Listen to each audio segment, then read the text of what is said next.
Whenever we talk publicly about the good games can do, or about their nature as an emerging tool for exploring who we are, we're frequently confronted by people asking one question. Well, what about all those people whose lives have been ruined by being addicted to gaming? Buried within this often hostile statement is actually a very important question, one that we as a community should probably be exploring more than we do. The tragedy of modern gaming is that all the hype and the hysteria around quote-unquote game addiction distracts from real underlying issues that need dealing with because they're seriously affecting the lives of members of our community. Number one, there is no epidemic of people dying from playing too many video games. There's been a lot of sensationalist journalism around people dying at their computer screens, having played games until their hearts gave out. They usually paint this phenomenon as an epidemic which threatens to engulf a generation, and that is simply not true. In fact, it is so not true to the point of actually being ridiculous. Most of the examples cited come out of South Korea, but there are more fatalities ascribed to fan death in South Korea every year than are pinned on game addiction. In the United States, more people have died from water intoxication in the last decade than from game addiction. And hey, it's been said before, but high school sports hospitalizes more than 30,000 kids in the US every year, according to the CDC. But none of those things are considered epidemics.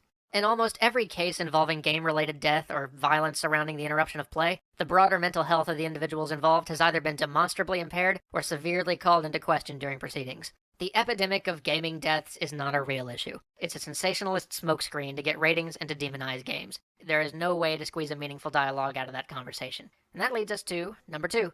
Gaming is not addictive. Addiction refers to the fundamental altering of brain chemistry, something that games have never been shown to do. No. What gaming is compelling. And this may seem like a semantic point, but it fundamentally changes both how we think about game compulsion and how we address it. Number three. Gaming compulsion can exist and still not make games an evil thing. This one's something that I feel like needs to be addressed within our community. We generally tend to be very defensive about games, and often rightly so. I mean, they're getting unfairly criticized all the time. Games aren't as bad as they're often made out to be, but if we're being totally honest with ourselves, that doesn't mean that everything about gaming's perfect either. And more importantly, it doesn't mean that everything about gaming has to be perfect for it to still be a good thing. I mean, the invention of the automobile's done our society all kinds of good, but that doesn't mean cars haven't caused a few problems too. Things don't have to be perfect to be good. Now, sometimes you can't go talking about all the faults to people who are already determined to demonize gaming. I understand. But we've got to at least be able to admit them to ourselves. If we don't take the higher road and accept some of the negative aspects of gaming, we're never going to be able to fix them. Number four. Game compulsion doesn't exist in isolation. Often in the news, you'll hear about how the newest generation's growing up addicted to games, how they spend 8 to 10 hours a day in front of a screen, how they're losing touch with the world at large. And while the addiction term may be a bit sensationalist, the rest is kinda true. It may not be true to the terrifying extent the news would have you believe, but it is very much a real issue. But this form of game compulsion doesn't exist in isolation. You can't just blame all of this on games. I mean, we hear the same complaint leveled against television all the time. The problem doesn't stem inherently from these media. It's a larger societal issue. Blaming games or TV for kids leading a life focused entirely around these forms of media is simply a way of dodging responsibility. Look, there's no other way to say it. If a kid's spending 9 hours a day in front of a screen, there's some serious bad parenting going on. Hi, my name is Dana Boyd.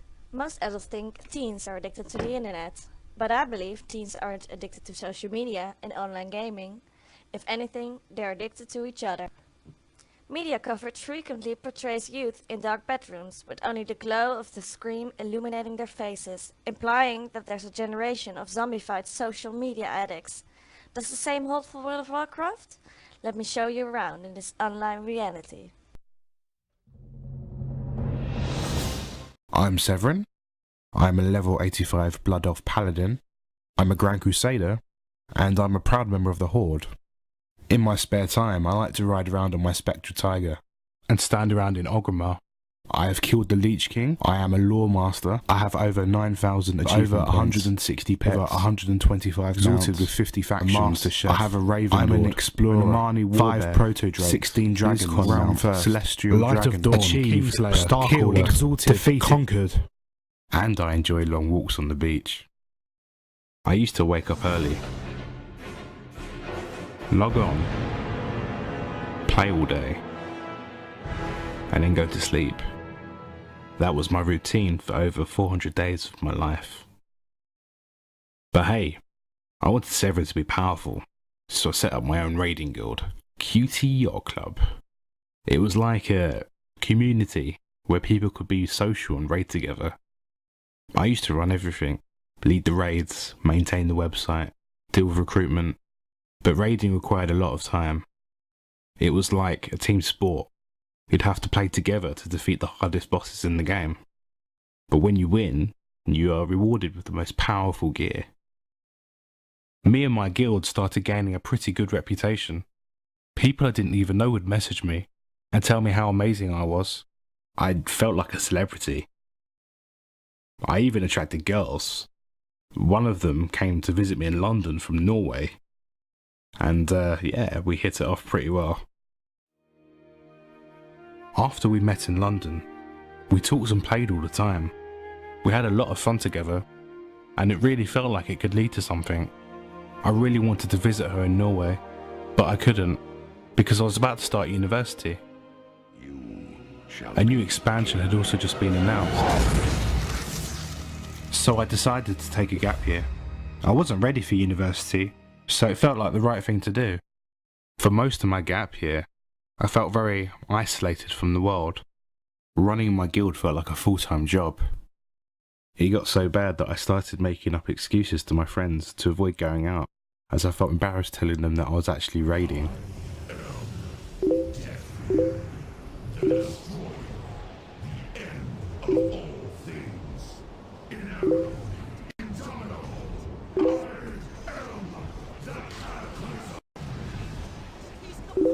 Yeah, that wasn't quite true. I didn't really have an aunt who died. I made her up, and after I made up a few more, my friends stopped inviting me altogether. And instead of spending money, going out and having a good time, I used to spend it on Severin.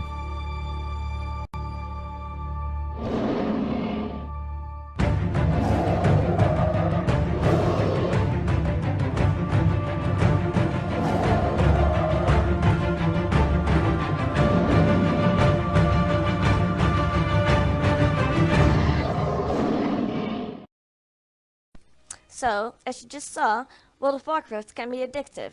But it's not only bad. World of Warcraft will give you opportunities to learn and to interact with others.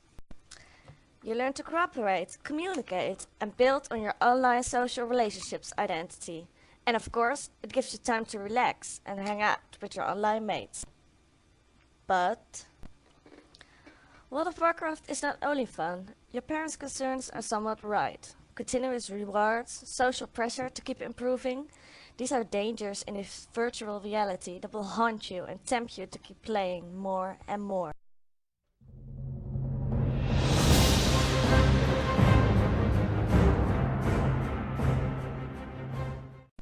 So, make agreements with your parents about the time you spend in this virtual reality. Don't say no to your offline friends. Enjoy this infinite online world, but go out and enjoy real life too. Hang around with your mates, look at the stars, fall in love. Make sure there's more to post on your Facebook wall than just your World of Warcraft achievements.